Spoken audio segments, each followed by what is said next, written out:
오늘 함께 보실 말씀은 마태복음 6장 33절에서 34절 말씀입니다. 마태복음 6장 33절에서 34절 말씀 함께 읽으시겠습니다. 그런즉 너희는 먼저 그의 나라와 그의 의를 구하라. 그리하면 이 모든 것을 너희에게 더하시리라. 그러므로 내일 일을 위하여 염려하지 말라. 내일 일은 내일이 염려할 것이요 한날의 괴로움은 그날로 족하니라. 아멘. 기도하겠습니다. 하나님 아버지, 이 시간에 하나님 아버지의 말씀을 먹는 우리 성도들에게, 하나님이 사랑하시는 성도들에게 함께하여 주시옵소서. 이 시간에 예수님의 보혈의 피로 우리의 마음을 정결하게 하여 주시옵소서. 성령으로 하나님 우리 마음속에 여러 가지 찌꺼기들을 태워 주시옵소서. 하나님의 말씀을 먹고 소화시키고 살아갈 수 있도록 이 시간에 우리 가운데 역사하여 주시옵소서. 귀하신 예수님의 이름으로 간절히 기도합니다. 아멘. 염려는 신앙을 자라지 못하게 합니다. 염려가 가득한 마음은 가시나무 밭입니다. 염려라는 가시에 기운이 막혀서 말씀의 씨앗이 자라나지를 못합니다. 염려는 하나님을 온전히 신뢰하지 못하기 때문에 오는 것입니다. 염려는 죄나 두려움 때문에 오는 것입니다. 요즘 어떤 근심이나 걱정, 염려를 하고 계신가요? 어떤 근심이나 걱정이 있으십니까? 물론 염려와 근심, 걱정 때문에 저와 여러분은 기도하게 되기도 합니다. 그러나 먹고 사는 문제로 인한 염려는 우리의 기도가 이방인의 기도, 땅의 것만을 구하는 기도, 육적인 기도가 되게끔 합니다. 기도할수록 그런 기도는 우리를 영적으로 성장하게 하는 것이 아니라 점점 더 세상 욕심에 사로잡히게 만들게 됩니다. 하나님이 인도하시는 길, 하나님이 원하시는 방향으로 한 걸음도 전진할 수 없게끔 만듭니다. 세상적인 염려 때문에 하는 기도는 우리의 마음이 그 염려의 대상에 사로잡히게끔 만듭니다. 그러므로 저와 여러분이 무엇을 염려하는가, 어떤 것을 염려하는가 하는 것은 정말 중요한 문제입니다. 돈 때문에 염려하면 돈에 사로잡히게 되고, 그 돈 때문에 기도할수록 더욱더 돈에 여러분의 생각과 마음이 사로잡히게 됩니다.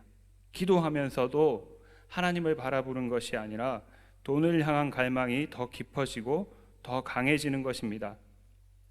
어떤 염려든지 그 염려 때문에 기도하면 하나님보다 그 염려의 대상에 집중하게 되고 사로잡히게 되는 것입니다.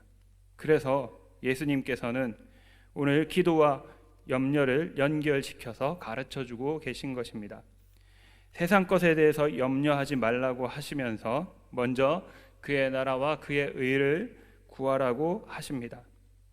세상 염려 때문에 기도하면 세상 것에 마음이 더 사로잡히기 때문에 하나님 나라와 하나님의 의를 먼저 구하라고 하시는 것입니다. 그러면 우리의 마음이 하나님의 나라와 그의 의에 더 사로잡히게 되고 그것을 갈망하면서 살게 되는 것입니다. 하나님의 나라와 그의 의를 구하고 갈망하는 사람에게는 하나님 아버지께서 다른 모든 것들도 더하신다라고 말씀하고 계십니다. 염려의 대상 그리고 문제의 해결보다 더 중요한 것은 내가 하나님의 말씀에 순종하는 자가 되는 것이고, 우리는 그것을 위해 항상 더욱더 기도해야 하는 것입니다. 여러분, 염려는 우리의 문제를 해결해 줄 수가 없습니다. 예수님께서는 우리가 아무리 근심하고 걱정하고 염려를 많이 해도 우리의 키조차 자라게 할 수 없다라고 말씀하셨습니다. 오히려 염려는 또 다른 걱정과 근심과 문제들을 끊임없이 가져다 주고 심지어 우리가 영적으로 무감각하게끔 만듭니다. 누가복음 21장 34절에서는 세상 염려가 우리의 마음을 둔하게 하여서 예수님이 오실 그 때를 준비하지 못하게 한다고 하십니다. 세상 염려로 인해서 먹고 사는 근심과 걱정으로 말미암아서 말씀을 듣지 못하게 하고 들어도 믿지 못하게 하고 믿어도 순종하지 못하게 한다라고 하십니다. 우리는 말씀을 들을 때는 영적인 것이 육적인 문제보다 더 중요하다라고 아멘이라고 하지만 사실은 영적인 것보다 육적인 문제에 더 많은 가치를 두고 살아갑니다. 이것이 저와 여러분의 뼛속 깊이 가지고 있는 생각이고 가치관입니다. 그렇기 때문에 교회 안에서는 아멘이라고 하지만 세상 가운데 나가면은 세상의 가치관을 가지고 물질 중심적인 삶을 살아가게 되는 것입니다. 눈앞에 먹고 사는 문제가 더 우선순위가 되어서 살아가는 것입니다. 이 생각이 성령의 역사로 본질적으로 바뀌어져야 합니다. 생각과 가치관이 거듭나야 합니다. 성경이 내 영혼이 잘됨 같이 범사가 잘되기를 원하노라고 했고, 또 보이는 것은 보이지 않는 것들로 말미암는다라고 했음에도 불구하고 오늘 우리들은 영적인 문제보다 육적인 문제를 더 시급하게 여기면서 살아가고 있습니다. 예수님은 바리새인과 서기관들에게 너희 겉을 깨끗하게 하라고 말씀하십니다. 겉을 깨끗하게 하기 전에 속부터 깨끗하게 하라고 하십니다. 그러면 겉도 깨끗해진다라고 하셨습니다. 이것은 정결함에 관한 말씀이기도 하지만 부요함에 관한 말씀이기도 합니다. 우리의 영혼이 하나님이 주시는 말씀, 영적인 지혜와 지식으로 부요해지면 우리 삶에 보이는 복도 풍성하게 주어지게 되는 것입니다. 성도가 대체로 나 정도면 신앙이 그래도 괜찮은데도 하나님이 복을 주시지 않는다라고 생각하는 경우가 많습니다. 말은 그렇게 하지 않는데 사실은 속으로 그렇게 생각하는 경우들이 많다라는 것입니다. 그러나 사실 저와 여러분은 우리 자신이 생각하는 것보다 신앙이 훨씬 못한 경우들이 더 많이 있습니다. 성경에서도 안다라고 생각하는 자는 사실은 모르고 있는 것이고 섰다라고 생각하는 사람은 사실은 서지 못한 자라고 말씀하고 있습니다.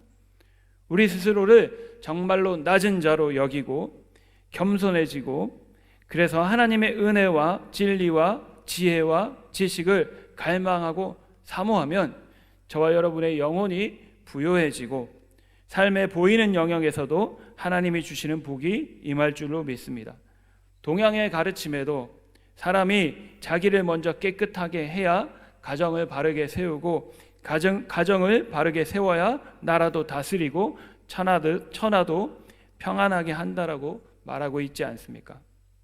돈 벌어야 되는데 기도할 시간 어디 있냐? 말씀 보고 연구할 시간이 어디 있냐? 이렇게 생각하는 사람은 아직도 이와 같은 지식을 소유하지 못한 사람입니다. 세상적인 가치관에 갇혀서 하나님이 이 세상을 바라보는 시각, 참된 영적인 해안을 가지지 못한 사람입니다. 자기 영혼이 하나님 앞에 바로 서지 못했으면서도 세상 염려로 인해서 먹고 마실 것만을 기도하는 사람은 반석 위에 집을 짓는 사람이 아니라 모래 위에 집을 짓는 사람입니다. 그 사람은 어려움이 닥치면 순식간에 멘탈이 붕괴되고 쌓았던 모든 것을 잃어버리게 될 것입니다. 그러나 자기 영혼이 바로 서 있는 사람, 하나님의 나라와 그의 의를 항상 구하고 기도한 사람은 어느 날 갑자기 돈을 잃어도 건강을 잃어도 아주 넘어지지 않고 다시 일어설 것이고 그 전보다 몇 배로 크게 될 것입니다. 성경에 나오는 욥과 같은 사람이 그렇게 바로 반석 위에 서 있는 사람입니다. 염려하는 문제들이 터지면 물론 믿는 사람도 마음이 힘이 듭니다. 힘들지 않은 것이 아닙니다. 그런데 반석 같은 믿음 위에 있는 사람은 그 힘든 마음을 이겨낼 수 있는 힘이 있는 것이죠. 늘 하나님의 나라와 그의 의를 구하며 기도한 사람은 영이 강건하기 때문에 고통이 와도 아픔이 있어도 이겨낼 수 있고 다시 일어설 수 있는 것입니다. 염려가 문제를 해결해 주지 못합니다. 우스갯소리 같지만 어떤 목사님이 염려해서 해결할 수 있는 문제라면 해결이 될 것이니 염려할 필요가 없고 염려해도 해결할 수 없는 문제는 어차피 내 힘으로 해결할 수 없으니 염려할 필요가 없다. 그렇게 말씀하시는 것을 들은 적이 있습니다. 맞는 말입니다. 염려는 사람의 건강을 해칩니다. 잠언 17장 22절에도 마음의 즐거움은 양약이라도 심령의 근심은 뼈를 마르게 하느니라 하셨습니다. 잠언 15장 13절에는 마음의 즐거움은 얼굴을 빛나게 하여도 마음의 근심은 심령을 상하게 하느니라 라고 하셨습니다. 염려가 문제를 해결해 주는 것이 아니라 예수님을 믿는 믿음과 하나님의 나라와 그의 의를 먼저 구하는 삶의 태도가 문제를 해결해 주는 줄로 믿으시기 바랍니다.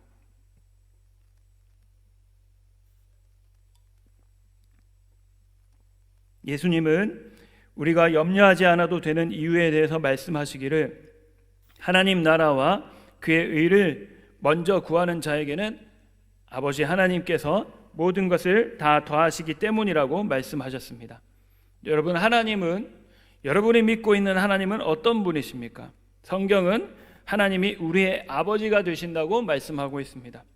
하나님께서는 공중에 나는 새도 먹이시는 분이십니다. 하나님은 저와 여러분이 어머니 태에서 나기 전부터도 알고 계시는 하나님이시고 우리의 이름도 알고 계신 하나님이시라고 말씀하고 있습니다. 또 악한 자와 선한 자에게 동일하게 햇빛을 주시는 자비하신 하나님이시고 저와 여러분의 걸음을 인도하시고 우리를 앞서가시는 하나님이시라고 말씀하십니다. 하나님은 약속을 지키시는 신실하신 분이시며 하나님은 자기를 찾고 의지하는 자를 절대 포기하지 않으시는 하나님이십니다. 그러므로 저와 여러분은 먹고 살 것을 염려할 것이 아니라 나를 먹이시고 입히실 수 있는 선하시고 전능하신 하나님께로부터 내가 떨어져 나갈까 붙어 있을까를 염려하셔야 합니다. 어떻게 하면 하나님 안에 바로 서 있을 수 있는지, 어떻게 하면 하나님 안에 항상 거할 수 있는지를 염려해야 한다는 것입니다. 그것이 바로 하나님의 나라와 그의 의를 먼저 구하는 것입니다. 그런 삶을 사시면 일일이 먹을 것을 주십시오, 입을 것을 주십시오, 이 문제 해결해 주십시오, 저 문제 해결해 주십시오, 일일이 구하지 않아도 그 모든 것을 하나님이 책임져 주신다는 것입니다. 미국의 남북 전쟁 때 링컨 대통령에 얽힌 유명한 예화가 있습니다.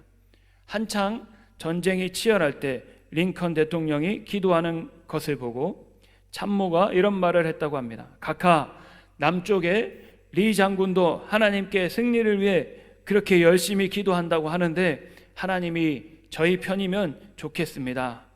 그러자 링컨 대통령이 이렇게 대답했다고 하죠. 여보게, 나는 하나님이 우리 편이신가가 아니라 내가 과연 하나님 편에 서 있는지가 중요하다네, 그렇게 말을 했다라고 합니다. 이 예화가 실화인지는 모르겠지만 이 예화가 주는 교훈만큼은 성경의 가르침과 정확하게 부합한다고 봅니다.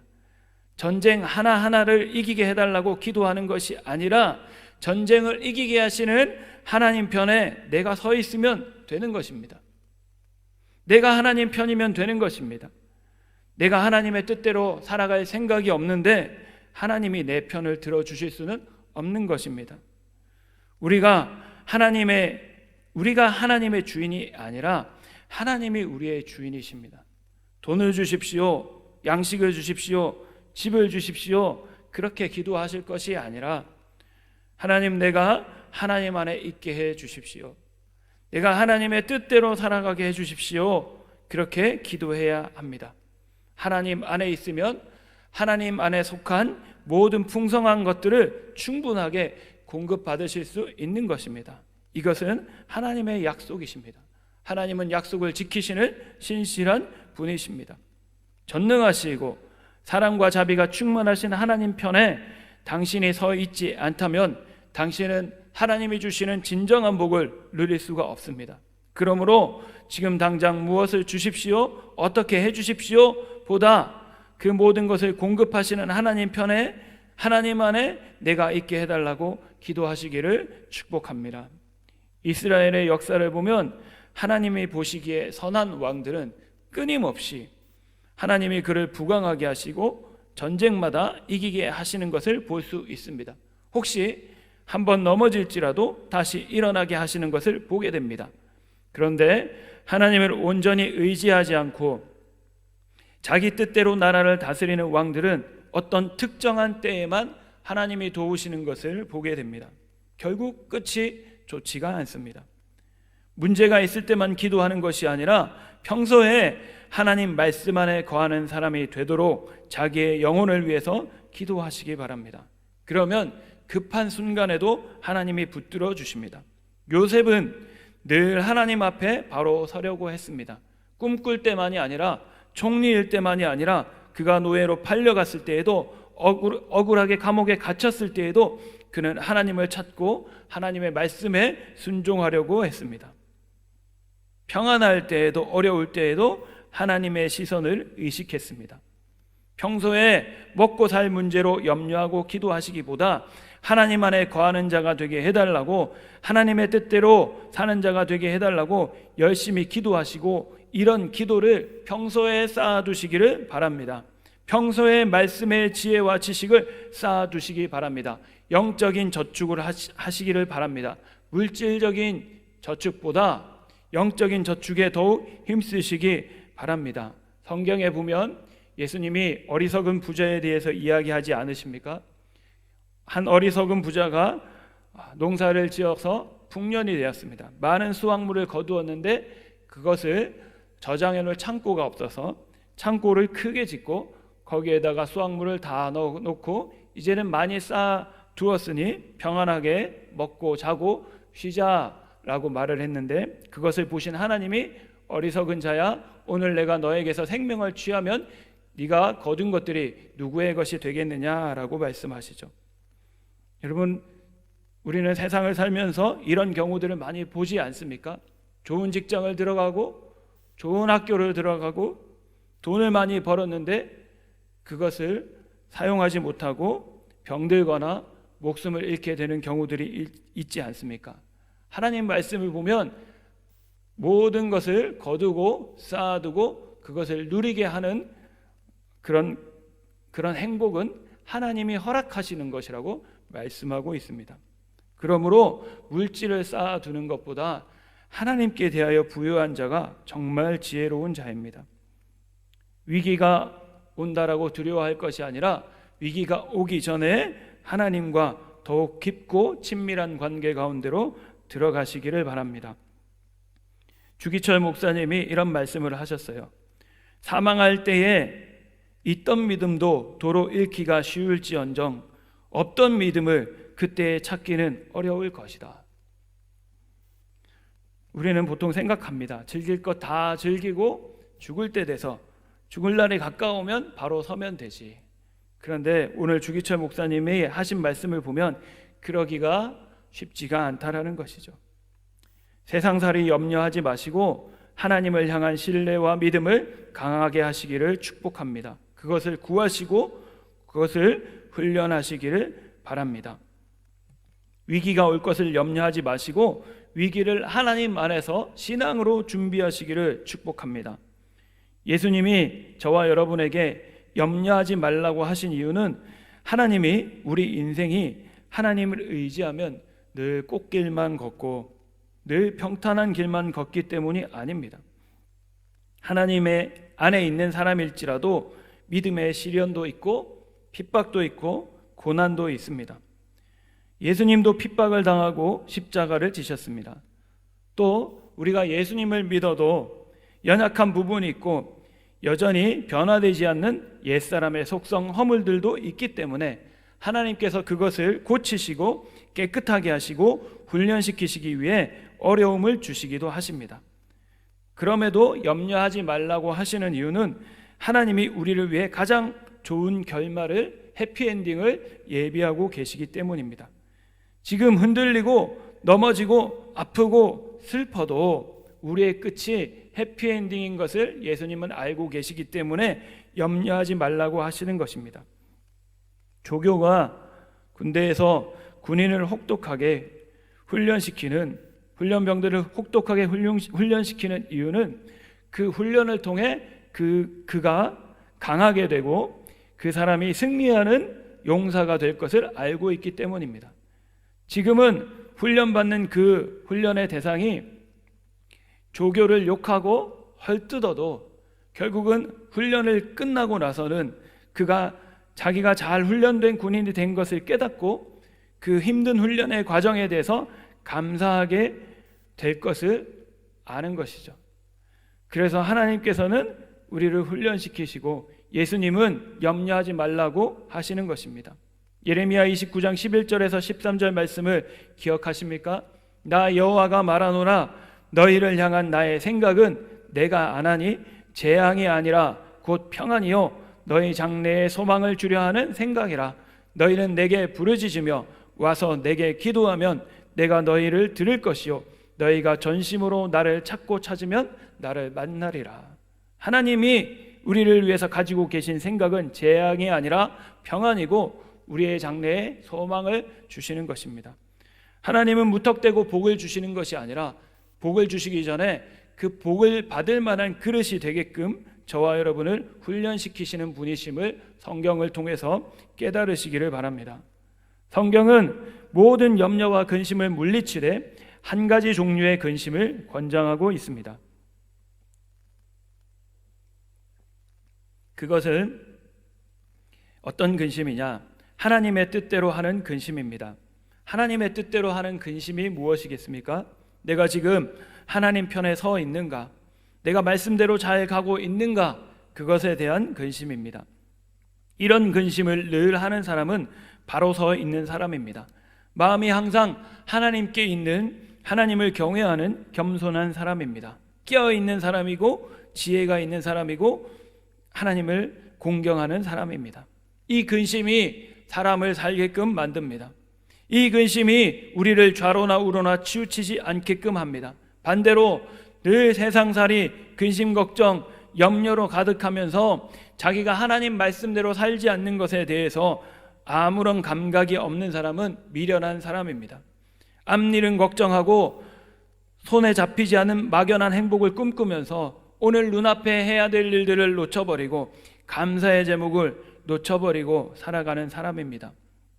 고린도후서 7장 10절 11절에 하나님의 뜻대로 하는 근심은 후회할 것이 없는 구원에 이르게 하는 회개를 이루는 것이요 세상 근심은 사망을 이루는 것이니라. 보라, 하나님의 뜻대로 하게 된 이 근심이 너희로 얼마나 간절하게 하며 얼마나 변증하게 하며 얼마나 분하게 하며 얼마나 두렵게 하며 얼마나 사모하게 하며 얼마나 열심 있게 하며 얼마나 벌하게 하였는가. 너희가 그 일에 대하여 일체 너희 자신의 깨끗함을 나타내었느니라. 쉽게 말씀드리면 하나님 뜻대로 서기 위해서 항상 근심하고 경계했더니 깨끗해지더라는 것입니다. 하나님이 주시는 참 평안을 얻게 되더라는 것입니다. 예수님은 오늘 저와 여러분에게 내일 일을 염려하지 말라고 하십니다. 내일을 염려하는 사람은 오늘의 감사할 일들을 깨닫지를 못합니다. 깨닫기 어렵습니다. 내일을 염려하는 사람은 오늘의 행복할 수 있는 시간을 놓쳐버립니다. 예수님은 내일 일은 내일이 염려하라고 하셨습니다. 내일 일은 내일 네가 염려하라가 아니라 내일 일은 내일이라는 시간이 염려하도록 하라고 말씀하십니다. 무슨 뜻이겠습니까? 내일 일은 내일이라는 시간에 맡겨두라는 것이죠. 내일 있을 일에 대해 염려하면서 오늘의 시간을 헛되게 보내지 말라는 것입니다. 여러분, 시간은 흐르는 물과 같습니다. 아니, 물보다 더합니다. 물은 우리가 가두어 둘 수 있지만 시간은 우리가 가두어 둘 수가 없어요. 붙잡을 수가 없습니다. 시간은 그 순간을 가장 잘 보내는 것이 중요합니다. 오늘 행복하다고 내일 행복한 것이 아니고 오늘 불행하다고 내일도 불행한 것이 아닙니다. 그러므로 내일 불행할 것을 걱정하면서 오늘의 행복을 놓치는 것이 아니라 오늘 불행한 것 같을지라도 차라리 내일의 행복을 소망하며 지금을 최선을 다해 감사하고 사는 것이 시간을 잘 사용하는 것입니다. 물론 준비 없이 그때그때 주어지는 대로 살라는 말은 아닙니다. 준비하시되 하나님 안에서 준비하시고 하나님을 신뢰하시고 살아야 됩니다. 사람이 마음으로 계획할지라도 걸음을 인도하시는 분은 하나님이시라고 하셨습니다. 내일의 시간을 하나님이 주장하시죠. 내일의 시간을 하나님이 걷게 하십니다. 오늘이나 내일이나 세상 일에 대한 염려는 하나님께 맡기시기 바랍니다. 그런 염려는 우리의 것이 아닙니다. 우리는 우리의 시간을 감사하며 염려하지 말고 기도하며 준비하며 소망을 가지고 살아가면 됩니다. 하나님 안에서 최선을 다하시되 결과는 하나님께 맡기시고 평안을 누리시기를 축복합니다. 여러분이 바라는 대로 이루어지지 않더라도 하나님을 신뢰하시고 평안하시기 바랍니다.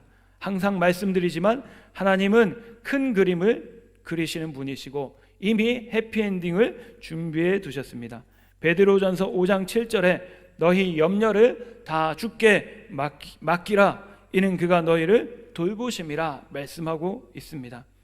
오직 한 가지 염려만 하시기를 바랍니다. 내가 하나님 안에 있는가? 어떻게 하면 더 하나님 안에 거할 수 있는가? 그것이 이 시간을 가장 잘 보내는 것입니다. 여러분, 행복이 무엇인가요? 행복은 돈이 아닙니다.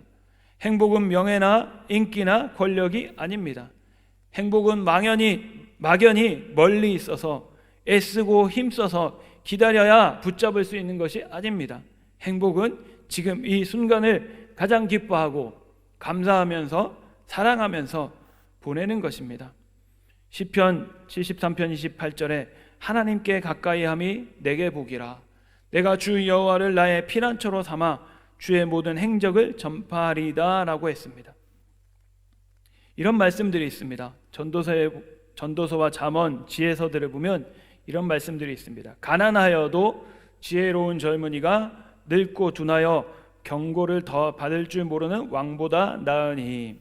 전도서 4장 6절에는 두 손에 가득하고 수고하며 바람을 잡는 것보다 한 손에만 가득하고 평온함이 더 나으니라. 잠언 24장 19절 20절에는 너는 행악자들로 말미암아 분을 품지 말며 악인의 형통을 부러워하지 말라. 대저 행악자는 장래가 없겠고 악인의 등불은 꺼지리라. 여러분, 이런 말씀들을 보면 우리가 지혜라든지 평안, 소망 이런 것들을 돈을 주고 살 수 없는 것임을 알게 됩니다. 이런 것들은 여러분이 그리스도 안에 온전히 거하실 때 하나님이 여러분에게 선물로 주시는 것들입니다. 행복은 순간순간을 하나님 말씀대로 살고 그 순종의 열매를 맛보는 것입니다. 그것은 눈에 보이는 결과가 될 수도 있겠지만 여러분 마음속에 기쁨일 수도 있고 감사일 수도 있습니다. 성령의 열매와 같은 보이지 않는 것들일 수 있습니다. 여러분, 세상에 돈 있고 권력 있지만 행복하지 못한 사람이 얼마나 많습니까? 그런데 어떤 사람은 가진 것이 없어도 항상 웃는 사람들이 있습니다. 항상 감사하는 사람들이 있습니다. 그것들은 어디로부터 오는 것일까요? 하나님이 주시는 것입니다. 여러분, 세상 부자들과 권력자들의 끝을 보십시오. 그들이 행복하게 끝난 사람들이 과연 얼마나 됩니까? 살아있을 때는 온갖 것들을 다 누렸지만 마지막에 비참한 사람들이 얼마나 많이 있습니까? 여러분들보다 많은 권력을 가지고 물질을 소유한 북한의 김정은이 행복하겠습니까? 아니면 여러분이 행복하시겠습니까? 그러니까 행복의 기준은 물질적인 것, 보이는 것에 있지 않다라는 걸 말씀드리고 싶은 것입니다. 하나님이 주시는 성경적 가치관 안에서 행복을 찾으시기를 축복합니다. 그것이 진리입니다. 하나님 안에 거하는 것이 가장 큰 복입니다. 하나님 안에 거하시면 염려가 사라집니다. 하나님과 친밀해지시면 문제가 해결될 것입니다. 염려와 근심이 가득한 것은 내가 하나님 안에 온전히 거하지 못하기 때문에 그런 것입니다. 사랑 안에 두려움이 없고 온전한 사랑이 두려움을 내어 쫓는다고 했습니다. 하나님 사랑하기를 힘쓰십시오. 염려와 문제보다 말씀을 가까이 하시고 기도하십시오. 모든 문제의 열쇠가 하나님의 진리의 말씀 안에 다 있고 그 말씀을 순종하는 능력이 뜨겁고 깊은 기도 가운데 성령님을 통해서 주어집니다. 이것을 믿으시고 하나님 안에 거하시기를 힘쓰십시오. 우리가 좋아하는 찬송이 있습니다. 주 안에 있는 나에게 딴 근심이 있으랴 십자가 밑에 나가 내 짐을 풀었네. 주님을 찬송하면서 할렐루야 할렐루야. 내 앞길 멀고 험해도 나 주님만 따라가리. 나 주님만 따라가리. 오늘 어떤 두려운 소식들을 들을지라도 내일 일은 내일이 염려하게 하시기를 바랍니다. 일용할 양식만 구하시고 내일은 또 하나님이 인도하시는 대로 살아갑시다. 우리가 믿는 하나님은 알파와 오메가시요 처음과 나중이 되십니다. 모든 시간에 모든 만물의 주관자이십니다. 풍랑 속에 풍랑이는 배 안에서도 주무시던 그 예수님을 생각하시면서 오늘의 삶을 주님 안에서 승리하시는 저와 여러분 되기를 축복합니다. 기도하겠습니다. 사랑과 은혜가 충만하신 주님, 오늘 하루를 살면서 우리에게 많은 염려들이 있습니다. 사탄이 근심과 염려로 우리가 하나님 말씀에 집중하지 못하게 만들고 우리가 하나님 안에 거하게 만들지 못하지만 오늘 성령 하나님 우리를 붙들어 주셔서 이기게 하여 주시옵소서. 우리의 시선을 하나님께 고정하게 하시고 심지가 견고한 자 되게 하여 주시옵소서. 모든 염려와 근심을 던져버리고 말씀을 붙들고 승리하는 우리 모든 온천중앙교회 성도들 되게 하여 주시옵소서. 감사와 찬양 올려드리며 귀하신 예수님의 이름으로 간절히 기도합니다. 아멘.